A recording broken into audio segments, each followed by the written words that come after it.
Well, Liam Smith, congratulations. You said tonight you would show Jessie Vargas the exit door from this sport. How good does it feel to have done the business this evening? Yeah, obviously it feels good. Just the whole occasion, the whole setup, the reception I got in Madison Square Garden is one I'll never forget. But not the greatest of performance, to be brutally honest with you. It was a bit of a nightmare with the clash of heads. But I said I'd break him, and you know, even though I went up to scratch early on again, I knew I'd get to Jessie and size and play a big part in it. You said you expected him to be cute and sharp early on as the smaller man. Was there anything about Jessie's performance that surprised you tonight? No, I'm going to be honest with you again. I've always been as honest as I come. He was slower than I thought. I thought he'd be very sharp early on, and he was slower, but I was just waiting too long. And then when I got there to throw, he was just naughty with his head. He'd just come straight in and wing. And you know, I'm surprised him when he cut twice. There was some bad clash of heads in that fight. So I just couldn't really get off early doors until he slowed. How much of a distraction was the cut, Liam? Because it certainly at least gave Jessie something to try and aim at. Yeah, it did. Obviously, you know, anyone sees a bit of blood, you know, you get that little bit of a second wind and whatnot. But I hit him with a body shot in 7 or 8. What he felt, I think, you know, towards the end of 9, he was on the verge of going. To be fair to him, he was on the verge of going, and he hit me with a body shot. Just a little flick. It was just a weird one that hit me, and so I just had to regroup a little bit. Then the bell went, and then round 10, I just put it right back on him. And I heard the referee saying to him, "Show me something, Jessie." But I didn't know the towel went in. I thought it was the referee that stopped it. Well, I think it was. 2 great wins, Liam, now back to back. Not bad for a Liam Smith that's on the slide, eh?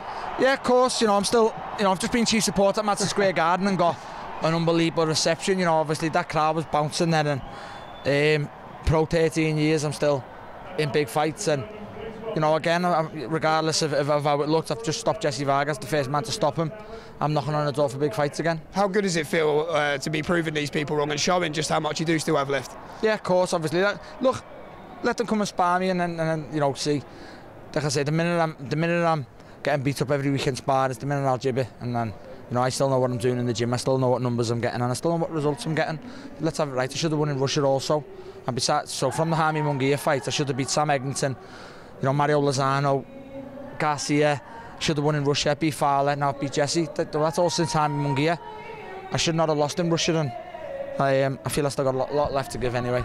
Jessie was very animated, wasn't he, yesterday? What do you think was causing that? But after you've also shared the ring, is there respect there now? Look, I have respect for him anyway, and I feel like saying to him, look, I have respect for you because you were his name. That's why I wanted to fight you. I knew you'd bring a good fight, and to be fair, he's just brought a boss atmosphere at Madison Square Garden.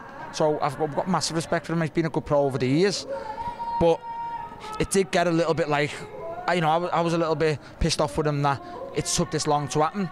But then, you know, I feel he got agitated because I do think it dawned on him a little bit. He's had a long time out the ring. I'm a bigger man, and I think he found that out at the weigh-in.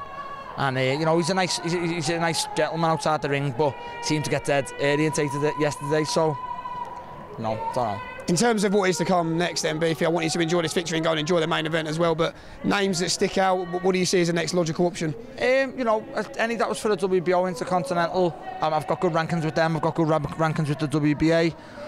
That fight in 2 weeks' time for all 4 belts, we're yet to see what happens with that, you know, where the belts go, where the mandatories lie. So we'll see. Like I said, I've always been open to any fight. I've chased names for years, so it's pointless me mentioning Brook, mentioning Eubank, mentioning fucking whoever else. My phone's always on, so anyone wants to fight, I've got my gum shield in my bag, I'll fight anywhere. Many more big nights to come for you, Beefy. Go and enjoy tonight's main event. Well done tonight, mate. Thanks for having me. Cheers.